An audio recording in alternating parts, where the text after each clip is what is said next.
right, welcome back to episode 3 of Blood and Roses. Episode 4? 3. 3. Okay, I'm on the wrong We are notes. on the first part of the second book within the book. Yeah. Yeah, and I think we'll jump right into it with the rapid recap. Okay, so last episode, Bloom kind of gets manipulated. Her cell phone ends up leaving the hospital with Carrie, ends up in Zeth's possession. To get it back, she enters Zeth's sexton for a party. And she does a lot of things that she would not normally do, involving multiple people that she would not normally do. And after that little experience, what happened? Yeah, that took up most of the section, yeah. Mm-hmm. And then she sleeps over. He's awkward about it. She leaves. And then, Zeth is really mad about the whole situation. There's a whole key exchange, a forced key exchange. So now they each have a key to each other's home. And Lacey ends up waking up Zeth because I don't remember why, but they have a whole little thing about going to see the doctor. So she's going to go see Pippa. She decides she wants to. So now Zeth ends up showing up at Sloane's home uninvited, forcing himself inside, makes her call Pippa while so she's on the phone with her best friend. He is. And so that was the recap of last time. 2 things. 1, I don't know that it's fair to say he forced himself inside because he knocked and he had did knock.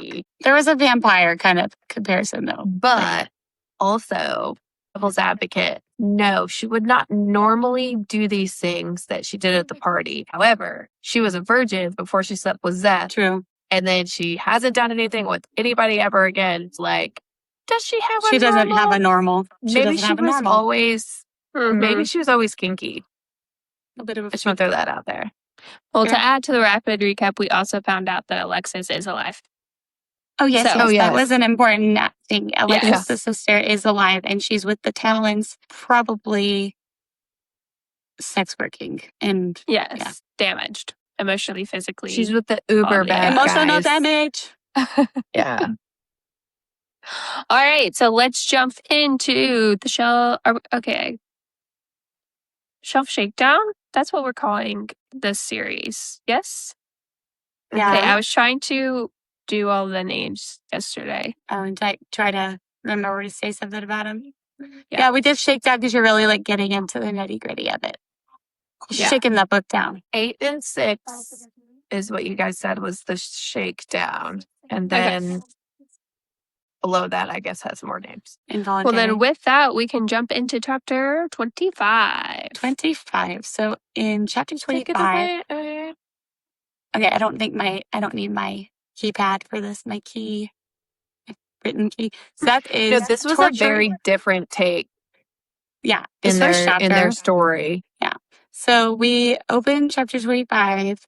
Zeth is torturing this dude named Anton Marin for information on someone's location. It's not revealed within the chapter. And he is not satisfied with the amount of fear that he's inciting from the man, because terror is like a drug to him. And he's just not getting enough of a high from the situation. We find out that Anton works for Jake. And this is Jake of the Talons that we were previously introduced to, not in person, but we heard of him. He's trying to belittle Zeth's position within Charlie's organization. And Zeth's well, let me get my black bag of magic tricks, pulls out a paperclip and is I'm going to stick this underneath your fingernails until you give me the information I want, or you could just give it to me. There's an accusation that he's just being loyal to Charlie, that Zeth is. I like this part of it because he's I'm not loyal to Charlie. I equate loyalty to stupidity, essentially. I'm here to protect myself, not Charlie. And if Anton was smart, he would do the same for himself. Screw your boss. I'm going to tear you up. What is your loyalty going to buy you in the end? Pretty much said loyalty is for dogs. I think he did say exactly that. Yeah, pretty much. Memory serves. Yeah. You kick a loyal dog and it cowers at your feet. Yeah. You definitely compared him to a dog. He said, "Kick me, and I'll bite your fucking hand off." I am not. I'm not a dog that will allow you to kick me. I So support yeah, it. that was chapter 25. It was kind Yeah. of like it was a jump. We find out because it's a jump 3 weeks forward to wherever he is. Because the next chapter is a jump back 3 weeks. Yeah. It's kind of out of nowhere. Which is 2 weeks from the last where we ended book 1. I can't. Yeah, there was like Well, a the whole 3 weeks is the same time as where we ended the first section. 2 weeks because it starts There's- off with like No, it's a continuation. But there is a 2-week jump in this section. oh okay. See, This just I not feel is it. We do Just- jump a bunch. I wish in my section when we jump back 4 years, she says it in the title. Yeah. So I'm like, I wish she would do that for the rest of them Yeah. because I was very confused trying to. I just really messed up whatever I said, and now I can't correct it. I It's don't know. fine. Sorry. It's Chapter fine. 26. Yeah. See, Oh, it does Hey, say Chris. 3 weeks before. Chris, could you close my door because this is inappropriate? One of them is so after these. Okay, I don't think you hear me. Anyways, jumping back to Sloane 3 weeks prior, she is, if you remember, on the phone with Pippa because he wants her to call him, trying to navigate this conversation while he is doing with his, okay? And Sloane tries not to make it obvious to Pippa what's happening, but Pippa can tell she's being really weird. She is trying to convince Pippa to meet Zeth to talk about treating Lacey. And Pippa's really like, no, you don't need to be associated with this dude. He's really dangerous, trying to direct her away. Meanwhile, Zeth has, this is a knife. I'm going to say it this one time. It's a knife. We know what he's done with one of those before, so I'm wary. But he cuts her top off, and they're still hanging out, doing things. Sloane does successfully set up a meet for Zeth and Pippa, and Pippa tells Pippa to give him a chance. It's funny because Pippa says he better not be handsome because then I know you've lost your mind. He's hideous, and that'll come back. But now there's a black bag and a severe lack of clothing on Sloane's end. Sloane and Zeth Chris in the kitchen table with his decides to lower the temperature a little bit with a blue ice pop, which goes places it should not go. I was thinking about the amount of seriously, I was thinking about But is the ice pop in the antibiotics. pack? I think the ice pop's not in the packaging though, guys. No, no, but the He amount opens it. of sugar and all the things that are not. It's gonna supposed to be mess with there. her biome. Yeah. No, but the worst part is when I read this, I had just got my Walmart delivery and I just got the little red, white, and blue summer pops. So I'm been able to open them now. Hey, at least it's not a bomb pop. It's not one. But yeah, I have moving on.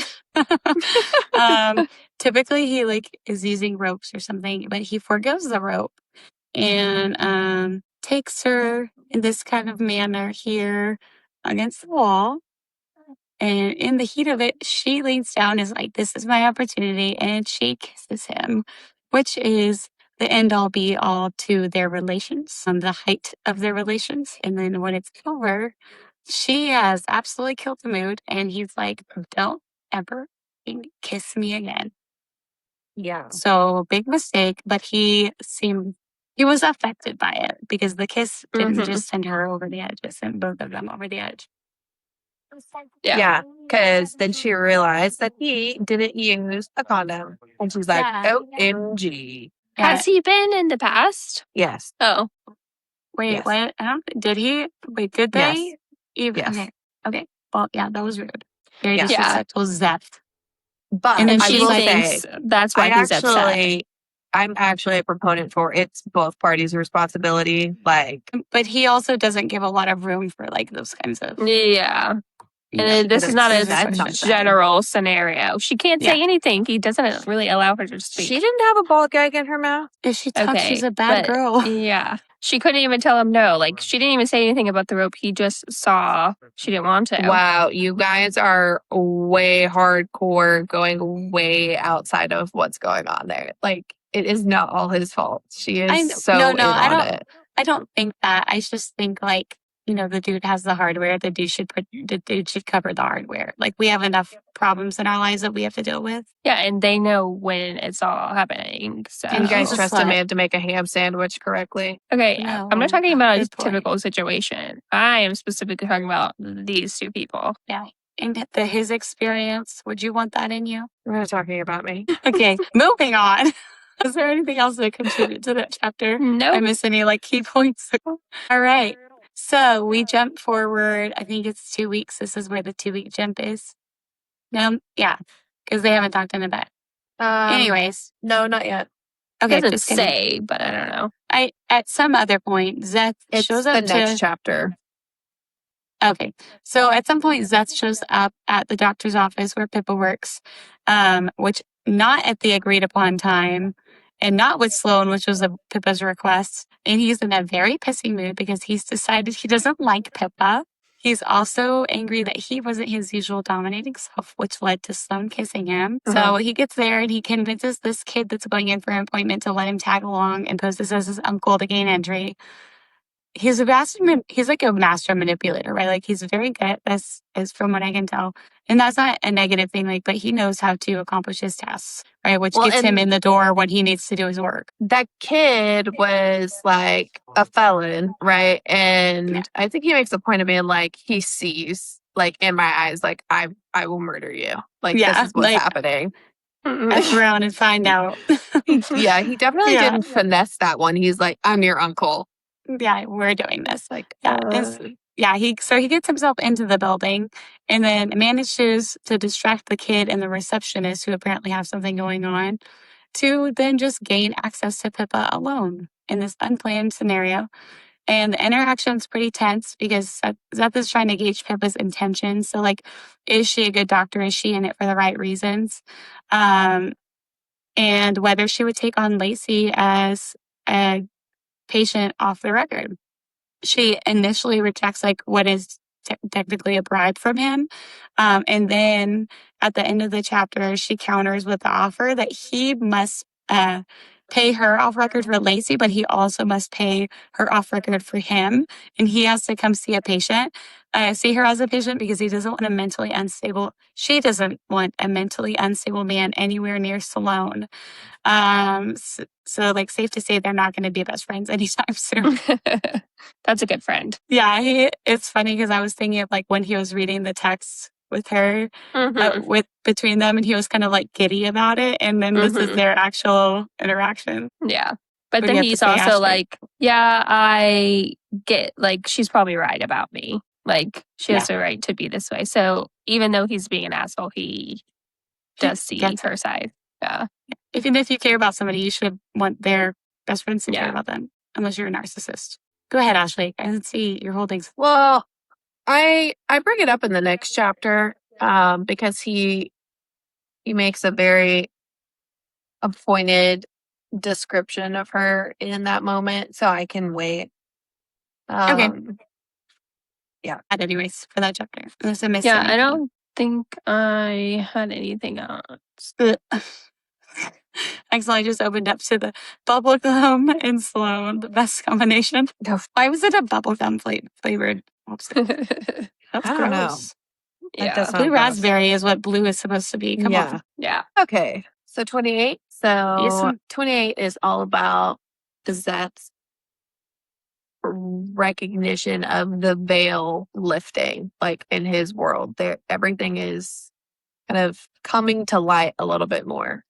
But so he's still like in his head about his interaction with Pippa, and he makes a comment about like she's trying to control Sloan. And so when I was reading this, I don't like what she did at all.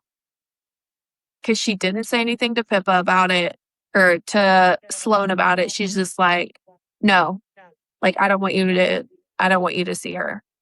And Yeah, like no, she wants trying to to manipulate psychoanalyze the that guy she's interested situation. in. Yeah. she's like, I don't want you anywhere around her. So I'm going to try and manipulate the situation where it's not even her choice anymore because I don't think she's going to make the right choice. That's not a friend to me. Like, No, I your did friend not like that. expresses that to you, Yeah. right? Like if they don't feel like you're making the right choice, but they don't Right. go behind your back. So, I actually can't disagree with how much he dislikes her right now. Hopefully it changes because everybody needs like a badass friend like that, but within reason. So after that, he goes over to Charlie's mega mansion and like nobody knows he's this big mobster or whatever. And I put a note in here that I said Charlie is for sure a septum-free paranoid nutbag in this chapter. So he gets there and he's like snorting line after line after line. And he was already like Seth even made the point of like, I don't know how many he had before I got here, but he was clearly already up there and he took like 4 hits. And he's all paranoid, right? Of course. And this guy's like in his 60s, if I remember correctly.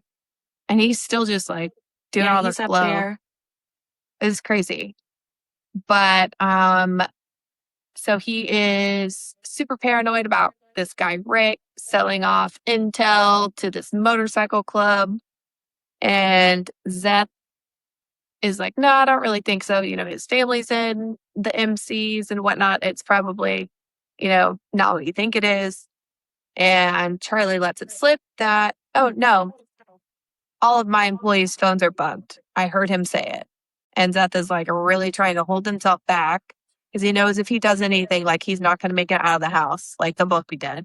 But he's definitely so coked out that like he only like recognizes for a second what he may have let slip. And he's like, oh, but I didn't do it to yours. Okay. Mm-hmm. Yeah. So he wants Zeth to go to where Rick said he's going to meet up with these people to give him this intel. And then he wants him to kill him very slowly and painfully. Which Zeth agrees with his own motives. Like you can already, he doesn't even say anything, but you can tell like he's definitely there like, I'm going to have to start figuring some things out. Yeah. And so he hightails it out of there, pulls over, smashes his phone because it's a smartphone. Like you can't pull the battery out. And someone has actually modified it and put a listening device in his phone. So he is very upset and decides that he is going to go spy on Rick and confront him, but not to kill him, to find out what is really going on so that he can start making his own arrangement, which he does not elaborate on, but I am excited to find out. I hope he knifes him, honestly. But that was it for 28. Nothing to add from me. No, I don't think so either. All right. Yeah. I would say like maybe the only thing would be Charlie's image is that he's like in a very like clean area, like a very respectable area. So he has this like really big facade. That he's like this normal guy that like lives by a golf course and is like mowing his lawn. I think I don't know, I could see where that could come in important because like his image matters so much if things are brought to his front door. Like that could be a big commotion. That's all though. Yeah, definitely. Okay. 29. This is the last chapter I had like a one-line summary on because the other ones didn't really give me the opportunity. But it is confirmed. Shit is really going down. This chapter really kind of boils the water a little bit, almost like we're the lobster in the pan. Shoot So with your analogies. I know my imagery is on point in this book. But so he goes to scope out this meeting spot. Sure enough, Rick is definitely doing everything that Charlie said he was going to do. He's meeting with this MC club and They're called the Wreckers, which Zeth is not familiar with. So he's like, they've got to be from out of town. Not really sure who these people are, but I'll figure it out later. And we hear what Rick and these Wreckers are talking about. Essentially, the Wreckers are going to provide him with virgins and people that they have kidnapped, or Rebel, which is the guy that was, if you remember, going to be the one that kidnapped Sloane. Yeah. And he's the one that likes to beat them as he is assaulting them. Kidnapped her or just had like bought her virginity. Bought her. essentially. That one. Yeah. Well, he was going to keep her afterward. And in exchange, Rick is giving dates, locations, manpower, product specs and whatnot for some of Charlie's side businesses, which includes really diluted drugs, which has always been against what he has preached and whatnot. So Zeth is like, yeah, he's really kind of going off his rocker for sure. And he's not including me in any of this. So they finally part ways and whatnot. And Zeth goes down and confronts Rick. And Rick is, of course, trying not to shit himself because he already knows, like, Zeth is like the Reaper, essentially. But poor Zeth is so much more naive than I kind of expected him to be. There were a couple of instances so far in this book where I'm like, come on now, how didn't you, like, really? But we find out that his only stint in Chino was for something that Charlie did. And Rick confirms, like, oh man, we thought you knew. No, Charlie totally set you up for that. And Zeth is like, no, he wouldn't do that, But then it's kind of like all the pieces are coming together. The knife was found in his car, which wasn't there. He had buried the body in a location that only Charlie knew of, and somehow they found the body. How that wasn't the biggest dead giveaway, I have no idea, but whatever. And so it's really clicking, but then Rick kind of throws the biggest drop in the bucket that Zeth is being X'd out, which is essentially Charlie closing him out of everything because he's going to kill him. And he has been telling his whole crew, like, just be ready. It's coming. Like, he's going to be out and I'm going to be looking for another second. And it all has to do with something that Charlie found in Zeth's past, but nobody knows exactly what it is. So interesting. But then Rick also gives one last tidbit that he is actually ratting to the cops, who he then clarifies later is actually the DEA. And Zeth is like, oh, damn. Like, that's different. Because anybody in the DEA going after Charlie, this is like a career maker, or at the very least, a big promotion. So, like, it's about to get really hot around town. So Zeth does not kill him. He tells him to go down to Anaheim and wait for him there. Michael will meet him and he'll come for him later. And Zeth decides it is time to save Alexis from the cartel, which I know we talked about that last time. It was giving cartel vibes with like how close and whatnot. Yeah, it did with the finally girls confirm and it. the Talons. Yeah. And then Zeth is like, essentially, Charlie's in for a rude awakening. Like, it doesn't matter that he somehow ended up on his shit list because now Charlie is on his and he has no idea. And that was it. A lot happened in that chapter for it only being like 4 pages. Yeah. Moving on. Chapter 30. We're in Sloane's perspective. Stop singing it in your head because I can hear it.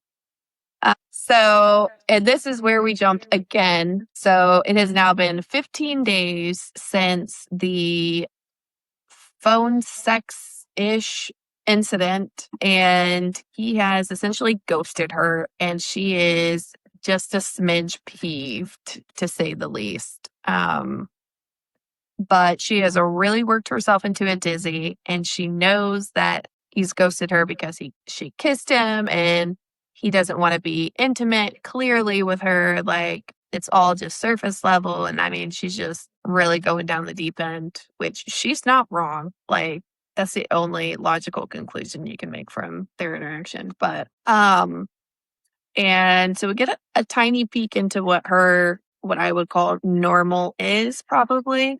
So she's in the cafeteria and she's kind of going through her patients and whatnot that have come in. And we find out that the grocery store's brother that Zeth killed in the beginning. We met him briefly, right? He's like, he's not back there. Yeah, he's the about one that, the other he's thing. not back there. Yeah, okay, I thought so. Yeah. So he has been shot in the chest, almost died. Like, he's in ICU, and there are cops everywhere and saying that, it's this big mob thing and crime boss, what hullabaloo, but she's getting anxious with all the cops having flashbacks to when her sister went missing and what that was like. And so she's talking to this one coworker who's about to get married, and the guy's like, "Oh yeah, so my fiance is expecting you with a +1, and it has to be a real +1, like someone that you're fucking." His words, not mine. And she was like, and he was like, "Or somebody that you're willing to fuck by the end of all the champagne drinking at the wedding reception." And she's like, I don't know about that. Like, and she just kind of sidesteps it. And one of the other residents summons her because the cops are being cops and like demanding her presence to go over. I think his name is Anton. I keep wanting to call him Anton. But Anton was Archie, isn't Archie? Or the kid? Archie, yeah. Mhm. They want like all the details and whatnot on his status, and she's the one in charge of him. And as she's walking out of the cafeteria, the guy that's getting married literally yells across the entire cafeteria, "It has to be somebody you're fucking." And everyone like stops and stares at her. I found that hilarious. Like, I could you picture him to imagine? be like a really like sweet like Indian man, because that's Yeah. assuming because his name's Patel, but like that kind of like just bestie, like really genuinely nice person, but also just funny and a Yeah. little too frank. Yeah. Yeah. And that is how that chapter ends, like with him yelling that, and she's like, "Oh my God, my face couldn't be any hotter than it is right now." Yeah. So it's a little levity from her previous just venomous Yeah. anger that she had 2 pages ago.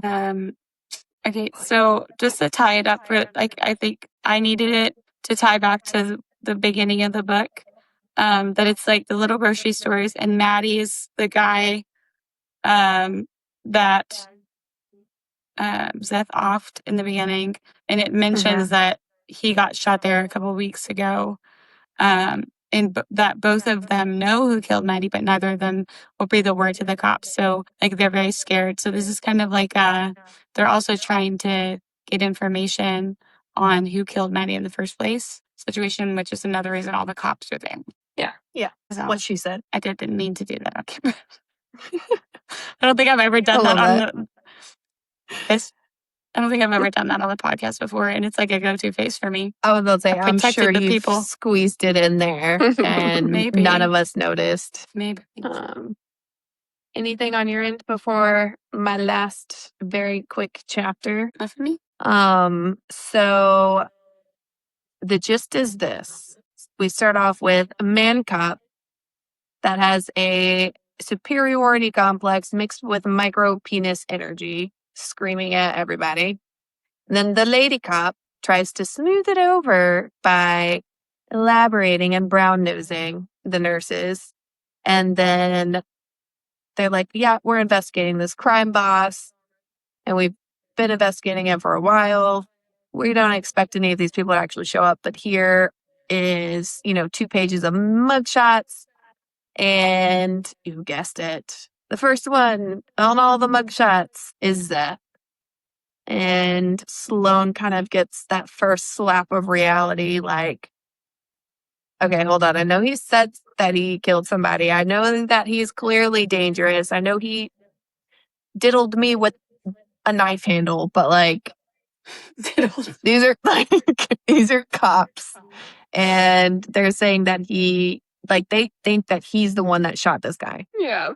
Yeah, I think this is the first moment she realizes like his world could cross into hers. Mm-hmm. Yeah. So it seemed very separate before this. Yeah. Not so much anymore. And that's where we end that chapter. Basically, they're trying to get them to report anybody that doesn't seem like they belong in the hospital. Yeah. Which, they all saw him, or not all, but like the other Mikey I'm that trying to works there think with of- her. Did he though? Because Michael, his Yeah, guy he Michael saw was the one that Michael. came. I don't think that anybody saw her Oh. and Seth together. It Hmm. was like the only time they were together at the hospital was when he like pushed up against the wall and licked her. Yeah. Yeah. And I don't remember if anybody saw that. I feel like that'd be really awkward if somebody did. Yeah, maybe not. Maybe not. But how stressful, right? All right, so chapter 32. We start on the roof of the hospital, and Sloane's reminiscing. Her father used to work there a long time ago, and her and Alexis used to hang out on the roof when they were at his shifts with him. And she is now on the roof waiting for helicopter an emergency situation, and the helicopter arrives, and it's a little girl that has a thigh wound and was found face down in a bath. Her parents are nowhere to be seen, and just high stress situation. Yeah. Oh, sorry. I was laughing at the male stripper thing. But yeah. That was like really out of place in the chapter Mikey. because the chapter was more serious. Yeah. Mikey she's- is being I feel a true intern. she is a very intimidating presence, like at work. I'm sure. Boss bitch, kind of like you done. Well, Yeah, and again, like I said from the beginning, I relate to her. It's like people know she doesn't want to talk to you. Like Yeah. she doesn't give off the I want to sit and gab about your day. Yeah. She's like very like We're used to not herself. fake besties. Yeah, I like that. I Yeah. appreciate But that. not in about like her. a rude way. It's just Yeah. She's just Like, like why left to mess herself. with it? Yeah. I was like obviously spaced out laughing at that. Did you mention like that it's a little girl and like what state she's in? Yeah, very sad. Very, very sad. Yeah. So in chapter 33, we learn how, they were working on the girl. She nearly died 4 times. She is super allergic to everything, Etex being one. So all the doctors touching her with the gloves, and they tried to like resuscitate her with penicillin she was allergic to. And Sloane's just like pissed that where are the parents? Like if they were here, we would have known all these things. And she's very surprised that this girl survived. So they are in the locker room with Oliver, and she's saying how she's about to call CPS. And Oliver's like, no, you should really wait. Like, we don't know the situation. Yeah. That I face. was so beside myself. Like I reread Yeah. that over and She over was because I was like- like, I know I'm not hearing this right. She was like, were you not in the same room as me? That 7-year-old child. So, That they're lucky Yeah. they found when they did, and like whatever situation Yeah. brought. She was Yeah. found by accident. Yeah. yeah. She'd be dead. Like No. they don't bring it up, but like, if she usually people that are allergic to epinephrine, to penicillin, and to latex have medical alerts bracelets or parents necklaces take care of them. or like That's she didn't neglect have in itself. one Yeah. is wild. No, this set me off too. So because Yeah. no matter what, like if you call CPS and it's nothing, they're going to investigate it. And it's nothing. Exactly. But so like, why wouldn't you just call? Because they take forever anyways. Ugh. Well, and let's Oliver. all be clear that it's not to the doctor's discretion. Like they don't get to make that decision. Like it's literally illegal for them to not call anymore. Yeah. Part of Yeah. the oath. Thank God. Of the 4 things that this country probably gets right, that seems to be one of them. Sloane, yeah, obviously, like all of us with WTF. So she is just upset about the whole thing.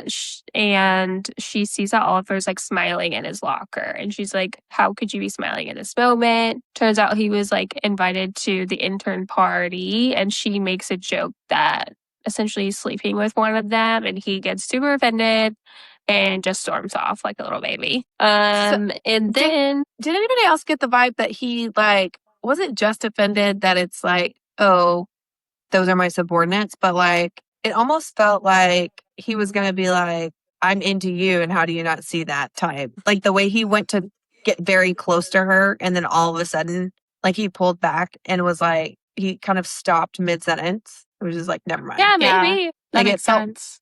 Like very tense, like he's into her. Yeah, I could see it. Which She's just not that into you, dude. clearly you're She's not the vibe. oblivious. So he leaves and she turns around and Zeph is there. So he's just like, she first is like, oh my gosh, did I'll ever see him? Did she recognize him? And anyways, they immediately are bickering and she tells him to leave and that, you know, his boss is being investigated. His face is plastered everywhere. And he's just like, why'd you have a bad day? He calls her out that she's angry at him, not by everything that's going on, but because he rejected her and then ignored her for 2 weeks. It's like, yeah, okay, so you knew all of this. Yeah. And he's just like poking and prodding her. And he's like, why don't you ask me what I've been doing? Why don't you ask me like why I did this? So we learned that he's been making arrangements for the last 2 weeks to go get Alexis. And that he has stayed away from her because she needed time to calm down from being rejected because it's easier to deal with somebody that's angry. Well, and what was diabolical in that is that he also was like, I wasn't rejecting you. Like, that's how you felt, but I wasn't rejecting you. But I didn't want to deal with that. And it's easier to deal with someone that's angry rather than someone that's hurt. Like, diabolical. Like, that's not even gaslighting. That's just like, I don't know what that is, but there needs to be a term for that. Like, that was on another level. Yeah, it was very confusing, like very manipulative. Mm-hmm. Yeah. Mm.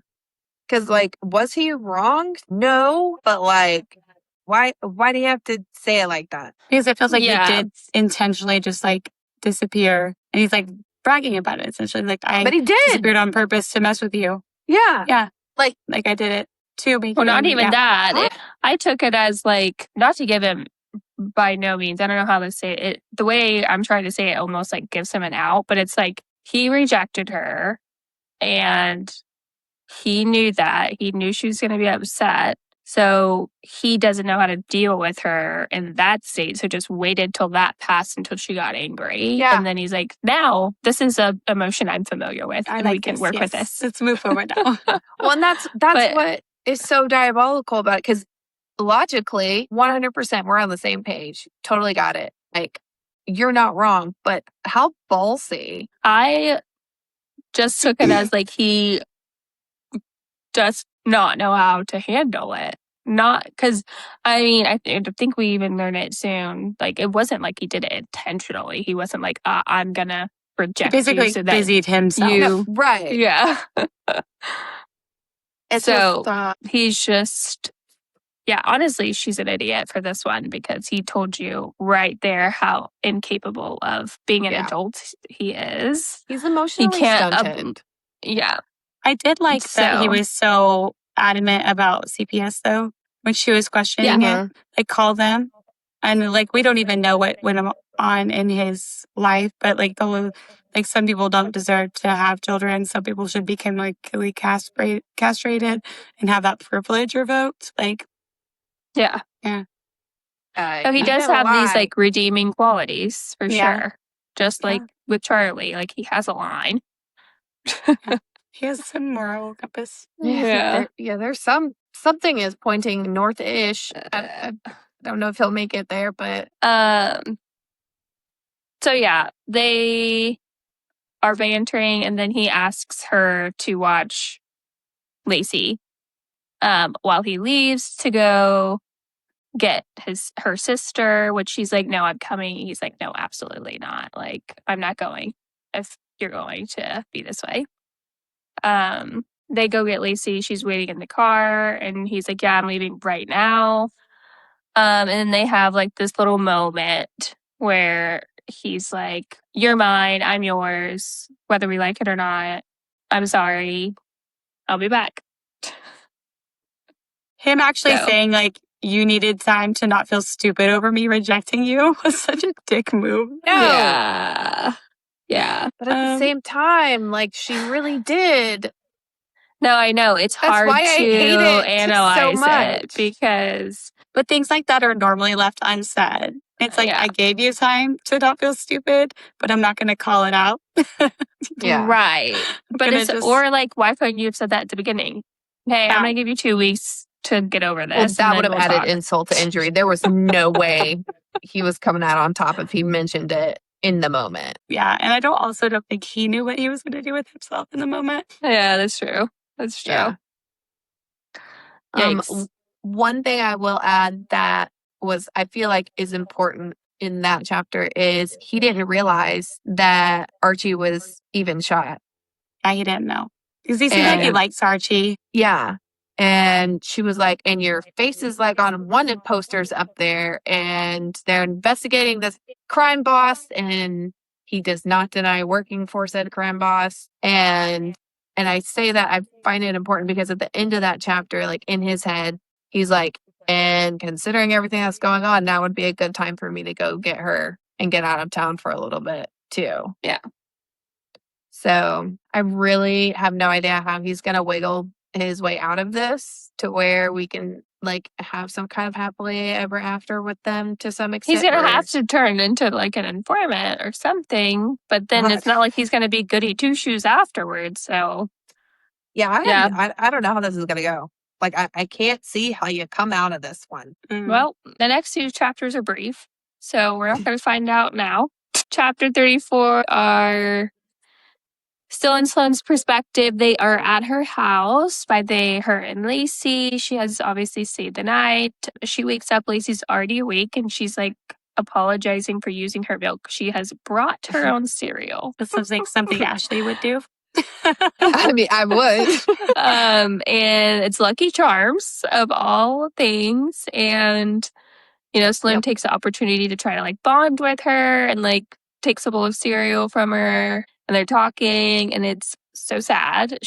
Has like moved all the marshmallows into their own section. And she's like, yeah, the marshmallows give you superpowers. And then she like explains all of these marshmallows except for the ones that she was The eating, crescent moon. which were the crescent moons. Which as soon as she she got all weird when she asked about it. She went to take a shower. So then Sloane Googled it, and that was magic of invisibility. Yeah, that was sad. Yeah, she obviously has, like, I'm going to psychoanalyze her a little bit, but like serious Yeah. childhood trauma where she didn't get to be Mhm. a kid and is just kind of like stuck in a limbo. Yeah. Yeah, Because of she's that. like stuck in like some kind of regressive state almost. Yeah. But Yeah. also just wants to disappear from the earth, Yeah. which is very sad. Very sad. Literally never heard that about Lucky Charms marshmallows, so that they have powers. Same. And I was like, is this on the back of the cereal box? Because bitches, I just bought Where a is this box of Lucky information? Charms yesterday. I do feel like as children they were on the back. Like what each one. like their powers were. I could be making that up, but I'm pretty sure when like Lucky Charms, I swear I was alive when Lucky Charms came out. Yeah. Hearts, Okay. stars, and rainbows, clovers, amber moons, pots of gold. Yeah. I think I on the said back something wrong. because they go into the cauldron, like the Lucky Cauldron. Yeah, that's true. But I thought it So was it's- just Yeah, but I because it's don't remember Irish. it being. Yeah, I don't remember it being powers. But me and Greg are gonna discuss this. ad Yeah, let us nauseam know after what this. he tells you. Yeah. So, chapter 35, we're in Zeth's perspective 4 years prior. So, he is in prison for a 10-year sentence, which is what we learned from Ashley's chapters of actually, Charlie killing somebody, and Zeth went down for it. So, he's meeting with the psychologist, I guess, and they're talking about sentencing and how he has magically somehow is going to be released in 6 months. And he's like, the psychologist is like, well, this is crazy. He had a 10-year sentence. He has only served 2 years. But anyway, the shrink is shrinking, and he's like, tell me about your childhood. And we learned that his parents died in a car accident. His dad was having headaches. His mom was very pregnant. Dad didn't want mom to drive. Dad drives, has an aneurysm, and they die. They seemed like he had Yeah. Good Okay. parents. So very sad to see his life turn so drastically different. Because after his parents died, he went to go live with his uncle, who was an abuser, but never sexually, but would get drunk and beat him and kick him and all the things. So then, after he leaves his uncle, he tells the psychologist that he lived on the streets. So this is when Charlie actually comes into the picture, into his life. And then the chapter ends with him asking him to tell him something happy about his life. And he's like, there's nothing. So Yeah. he's And like, mind you, even like, memories of my parents are just sad. he did not want to be talking to this shrink. Like, he does not like shrinks. But But yeah, they they somehow also- made that the condition of him getting out in the 6 months. Like, Yeah. which I feel like is whatever he divulges to that shrink, that's what Charlie's upset about. Like, I feel like that was all a setup for Charlie to get more dirt. Like, Charlie somehow set it up for, like, how do you only get 10 years for murder when there's all this evidence supposedly against you? And then now you're talking about the parole and appeals board wouldn't even consider hearing you out until you had served at least half of your sentence. You haven't even hit that, but all of a sudden you have a 6 months from now deal if you sit with a therapist. Like, Charlie was, I think, trying to dig dirt or test him or something. And Hmm. something that he ends up revealing through those sessions somehow had to be what Charlie's Does it- upset about. Did it say like what he was actually charged with? It just says like the Murder. nature of the crime, the violent nature of your crime, and apparent lack of remorse. But it Well, said he murder. describes Charlie slit that guy's throat. Like, Yeah, in one of the earlier the chapters. the knife was Mhm. in, he planted the knife in his car and they found the body with Okay. his That's wild then. hair on his body or something.